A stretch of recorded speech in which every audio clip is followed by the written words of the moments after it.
If 2 sin alpha by 1 plus cos alpha plus sin alpha equals to y, then 1 minus cos alpha plus sin alpha by 1 plus sin alpha equal to that. ఇలా ఇచ్చినప్పుడు మనం solve చేసుకుంటూ వెళ్ళాలన్నమాట.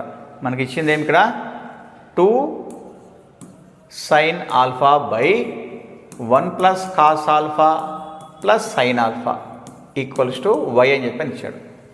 మనం solve చేసుకొని మనం చేసినటువంటి trigonometric formula ఇచ్చేసి చేసుకుంటూ వెళ్ళరాదు. సింపుల్గా ఇలా ఇచ్చినప్పుడు ఏం చేస్తామంటే యాంగిల్స్ వాల్యూస్ని సబ్స్టిట్యూట్ చేస్తాం అనమాట. అంటే మనకు యాంగిల్స్ వాల్యూస్ ఎక్కడ తెలుసు, మనకు 0 degrees నుంచి 90 వరకు తెలుసు కదా. మెయిన్ ఇక్కడ బేస్ న్యూమరేటర్లో సైన్ ఉంది కాబట్టి సైన్ ఏది తీసుకున్నానంటే 90 తీసుకున్నాను. నేను మధ్యలో ఏదైనా తీసుకోవచ్చు మనము, కానీ మన క్యాలిక్యులేషన్ పర్పస్కి ఏమంటే 90 తీసుకుంటే బెస్ట్ అని చెప్పాను. అంటే సైన్ అంటే ఎంత మనకు 1 అని చెప్పని అర్థం. కాబట్టి ఏం చేస్తానంటే instead of alpha I will substitute 90 degrees అనమాట. కాబట్టి ఏం చేస్తా 2 into sin 90 by 1 plus cos 90 plus sin 90 equal to y. ఆ తర్వాత 2 into sin 90 ఎంత 1, తర్వాత 1 plus cos 90 ఎంత 0, sin 90 ఎంత మళ్ళీ 1 ఈక్వల్ టు y అనమాట. 2 into 1 2, 1 plus 1 2 equal to y. Cancel అయితే ఎంత వస్తుంది, y ఈక్వల్ టు ఎంత వచ్చింది 1 వచ్చింది.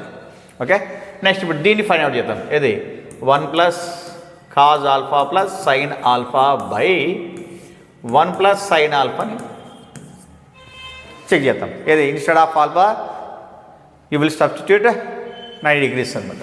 ఏం చేస్తా 1 plus cos 90 plus sin 90 by 1 plus sin 90 అనమాట. ఏమొస్తుంది చూడండి, 1 plus sin 90 ఎంత 0, cos 90 0, sin 90 ఎంత 1, తర్వాత 1 plus sin 90 మీన్స్ 1. ఏమొస్తుంది ఇక్కడ కూడా 1 plus 1 వచ్చేసి 2, కింద 1 plus 1 2, ఇక్కడ ఎంత 1. అంటే ఆల్రెడీ మనకు y కోట్ ఏమొచ్చింది 1 వచ్చింది కాబట్టి 1 వచ్చింది ఇక్కడ కూడా.